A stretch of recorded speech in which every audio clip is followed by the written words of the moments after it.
I don't like scary games. I never have liked scary games, and I probably never will like scary games.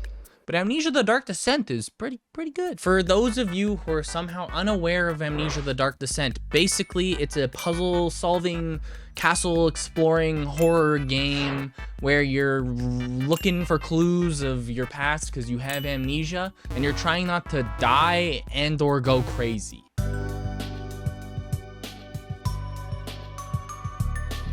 The game is about 14 years old at this point. It came out in 2010, made by a company known as Frictional Games. It's a Swedish company. Within the first 2 months of the game being released, the game had sold 36,000 copies. But within 2 years of the game being released, that number of 36,000 shot up to 1.3 million copies sold. That's a pretty crazy increase over 2 years. Keep in mind, games will usually receive 90% of their sales within their first 3 weeks of the game being released. So 1.3 million copies sold, that net Frictional Games about $3.6 million in revenue, which is great because the Frictional team at the time was about 5 or 6 people, which is like $720,000 per person. The game initially costed $360,000 to create, so they had actually multiplied their earnings by 10 within the first 2 years of the game being released. Wow. That's pretty crazy. So this was also not the studio's first time up to bat. Prior to The Dark Descent, they had made Penumbra, which was a trilogy of games. Penumbra was yet again another survival horror game series, but there was a big difference between the first Penumbra game and the first Amnesia game. Can you guess what it is? If you want to know, I'll tell you what it is. I'll tell you right now. The first Penumbra game did not sell 1.6 million copies in 2 years. So you're probably asking, what was the cause of this? Why did the game sell as well as it did? Well, my friends, it all comes down to a little thing that we all know and love. It's something that I cherish deeply in my heart. And you know what? I'm sure you do as well. And that, my friends, is the birth of reaction content.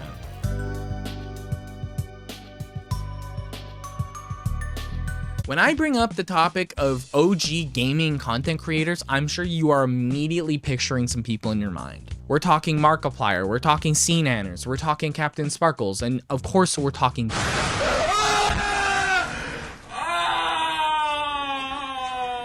We're talking about OG gaming content creators and Amnesia. Your brain is gonna go to PewDiePie, like, let's just face it. And you know why I know that's the case? Go to PewDiePie's channel right now. Go into his videos, go to the search tab, and look up Amnesia, and just scroll. There are over 100 videos talking about Amnesia in some way, shape, or form on PewDiePie's channel. And I'm not even faulting him, bro. Like, if it ain't broke, don't fix it.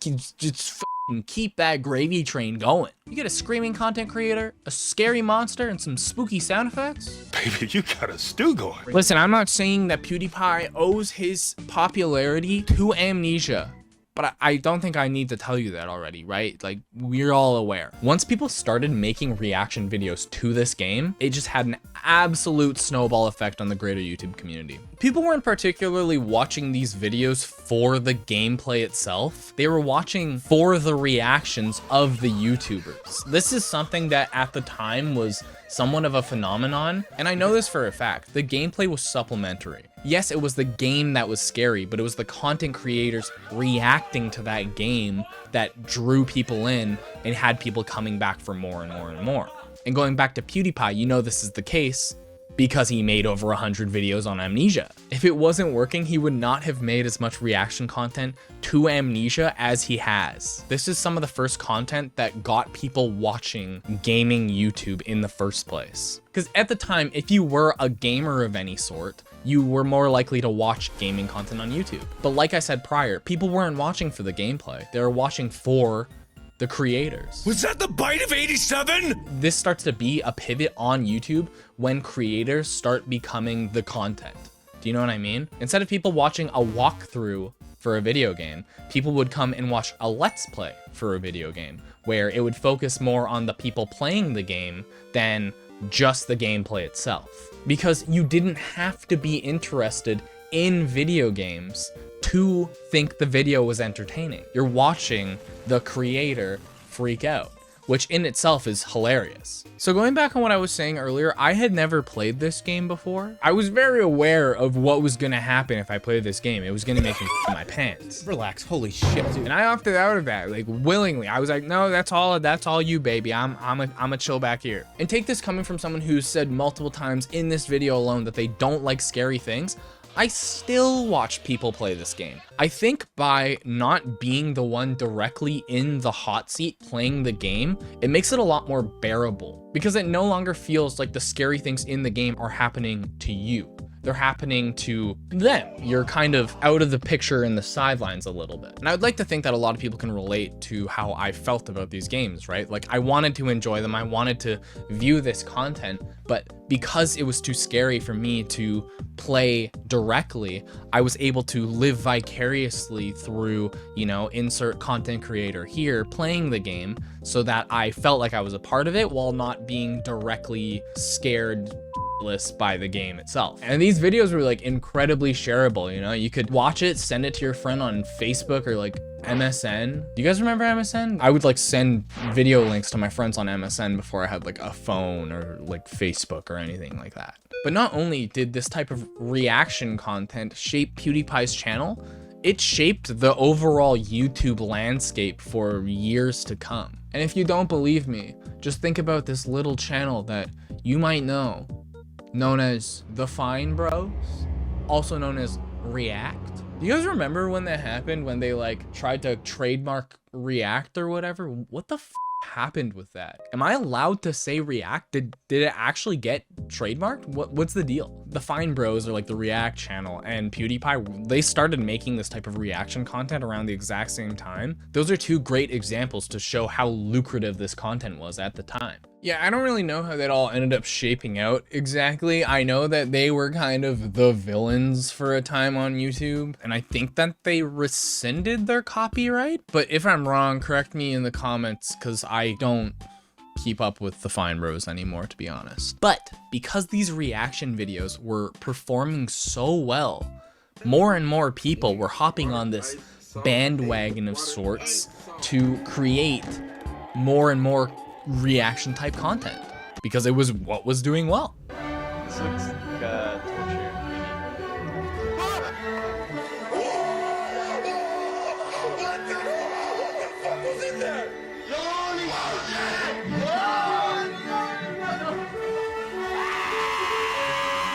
And this is a big change up from the type of gaming content that we were seeing on YouTube at the time. Keep in mind, this was like early 2010s. This was like the era of MLG gaming, quick scope, no scope compilation content. Oh my god!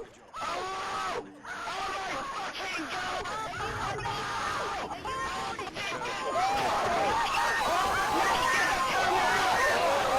Which is funny to think of, right? Because this is like as far away from Call of Duty that a game can possibly be. There is no combat in this game. All you can do is run. Like, these guys are scary, brother. They are chasing you all through this castle and you can't do anything about it but throw a damn statue at them. We meet again, my dear friend. All I'm saying is that PewDiePie's Swedish, this game company Swedish. What the f, man? Like, were you working hand in hand together to like ensure that this game just blew up as big as it did? Am I going crazy?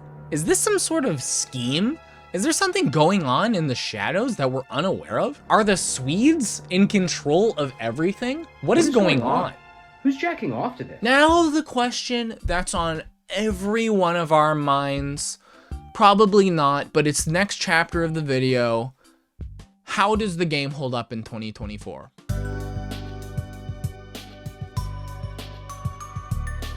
All right, I'll admit it. Amnesia kind of rocks. Given what I said in the beginning of the video, you might think that I don't like this game at all. Listen, a month ago, if you were to come up to me and ask me if I were to ever play Amnesia: The Dark Descent, I would call you an absolute buffoon and a crazy person. I would have been like, get the f out of my face, you're crazy. But sitting here now is a grown adult man in his 20s who has finally beaten a scary game for the first time in his entire life. I can tell you for certain This guy right here, this little guy right here, if I gotta admit it, he's actually pretty cool. So, did I find this game scary in 2024? Yes, I did. It was definitely still scary. Take my opinion with a grain of salt, as I think most things in life are scary. I think bears are scary. I think crossing the road can be scary at times. I think like 90% of things that you do in life are scary. So I'm probably not the right person to be asking this in the first place. The first thing that comes to mind when I think of the accolades of this game, Amnesia: The Dark Descent, is the sound design. The sound design in this game is immaculate. Picture this. You're stuck in a creepy old, dark, spooky castle. You don't remember a thing. You're wandering through the halls. It's dark, it's gloomy, it's spooky. I'm scared. All you know is that there's a dark entity coming after you to eat you or something. And you hear this, or this, or even this. Yeah, that's scary, brother. You'll be running through these halls, man. All you know is that there's a scary monster after you, and you just hear noises behind you. You hear them in the walls. You hear them under a chair. You open up a desk and skulls fall out and it goes, whoa! It's scary. You'll hear footsteps quickly running at you. Oh, someone's running. You'll hear crying. You'll hear a piano playing, which actually is kind of nice. The game is constantly bombarding you with sound effects, which leaves you as a player having to decide whether these noises are things that you should actually be scared of, or they're just ambient noises that are meant to with you. When I first started playing the game, I couldn't help just like flicking my mouse across my desk every time I heard a noise. Oh my God, I just scared the shit out of myself because I didn't remember much of the game, to be completely honest. I didn't realize that within the first like quarter of the game, you don't even see the monster. So I was very cautiously going around corners, taking my time and freaking out constantly. What is happening? I got my broom still. For those unaware, how the game works is you have two health pools in the game. You have your actual health pool, which goes down from, taking physical damage. And then you have your sanity pool, which goes down from standing in dark or staring at scary monster or experiencing spooky thing. You know what I mean? So given that this is a game that has no combat in it, your entire goal is not to fight the monsters, but to run and or hide from them. So if you're playing the game correctly, you shouldn't be seeing the monsters that much. And there are often two types of encounters that you have with the monster. The first type of encounter that you have is, I guess you could call it like a jump scare light, which is you turn a corner and the monster will be walking away from you. Uh-oh. So for the most part, these are the encounters that you have at the beginning of the game. It's to remind the player that yes, there actually is something in the dark that you should be afraid of. I'm unaware if in these instances you can actually have the monster aggro onto you. I never tested it because I was too scared. And the second type of encounter that you have with the monsters are the aggro encounters, where they will follow you, they will chase you, and they will kill you if you don't hide properly. Oh, ball sack. Oh, wieners. And these monsters are fucking scary, bro. Like, they're terrifying. They're horrifying to look at. And that's what a monster should be in a horror game.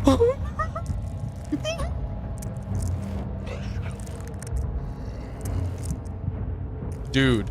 This guy, man. If you have an ample opportunity to see the monster and run away from it, you're usually fine. You're usually not going to get killed by this monster because they are slower than you, and all you have to do for the most part is just find a place to hide. Maybe I was just lucky in my playthrough, but I don't think I ever had a time where the monster would, open the closet I was hiding in or come to the corner I was hiding in and kill me. No. Dude, I'm gonna open the door and he's gonna be right there. I'm gonna get fucking jump scared. I'm slamming it open. Ah! Oh, we're good. It feels very fair. As long as you're reactive to the monsters and you find a way to avoid them, you're usually fine. That doesn't mean that it's not a horrifying encounter. It's usually incredibly scary, but the game feels very fair in that sense. You're able to hide, and as long as you're hiding well and not staring at them, your sanity won't go down too low, and you'll be good at the end of everything. So full disclosure, this game took me about 8.5 hours to beat, and I'll say about a third of the way through the game, you start to be able to discern which noises you hear are the monster and which noises are just noises meant to scare you. Shut up, dog. Who the f is this old geezer? A Tic Tac by any chance? The monsters make a pretty discernible noise. You can usually tell when the monster is coming after you. When a monster is aggroed on you, you start to get this sort of riser noise. No. Stop it. Go away. By far, that noise is the scariest part of the game. Don't at me, there's nothing that comes close. But besides that noise that happens in that specific encounter, you start to kind of get used to the sound effects that you hear throughout the game. Bruh, I should be using these things. The piano isn't scary. And I'm not particularly saying that this is a bad thing either. The developers had chosen not to go for cheap jump scares, which is a good thing. A cheap jump scare has no real lasting horror. The most that it does is it startles the player. Because at the end of the day, a cheap jump scare like that isn't scary per se, it's just shocking. It's called a horror game. You want to be horrified, not startled. And this game does a great job at horrifying the player. Where? Brother, holy f***, that scared the shit out of me. Music is very scarcely used in this game. It's only used when it amplifies any intended effect that the game is trying to give you at the time. For example, the game has a few what I like to call hub zones. These are safe zones in the game that act as a sort of gateway into smaller levels that lead you into the next chapter of the game. Every time you enter one of these new hub zones, you get this very kind of music that shows you that you've accomplished something, you've done something well. It's the same kind of effect that you get every time you complete a puzzle. You feel very accomplished every time you do that because you know you're another step forward to completing the objective. Got it. God, I'm cracked. Another big part of the game is puzzle solving. I'm not a puzzle guy. I'm not the smartest tool in the shed. Push to dislodge. Push. Oh! I broke my damn legs, brother. If I throw this at it, is it gonna do anything?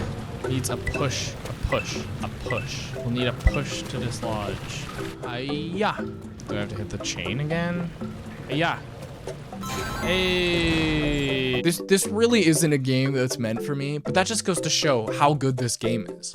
It's two things that I don't particularly enjoy usually, put together that I still found enjoyable in a video game format. I played this game with no walkthrough at all. It was completely blind, and I finished every puzzle with pretty much no help. What the hell are all these tubes for? Okay, what are these pipe parts for? I'm assuming I need these pipes for something.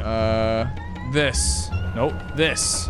Nope. What the yo? Oh, maybe these might not be right. How are these different? Like that. No. Am I missing a piece? Does anyone know? What the I'm so confused. Oh! I don't know what I did, but hey, I'll take it, I guess. Fast forward to the end of the game. I walk into that final chamber with Alexander. I have Agrippa's head on my belt loop. Look, he's with me at all times now, we're friends. He's told me step-by-step instructions of what to do exactly. He says, wait for the portal to open, then throw my head into the portal, and that's it. The sake of the world is at stake. If Alexander is to leave the castle, who knows what horrors he may unleash. All I need to do is be patient. The ritual begins. And what do? I walk up to one of the ritual pillars and I notice that you can touch it. So I grab it and I knock it over, and I don't get the good ending in the game because I didn't want to wait like 3 seconds.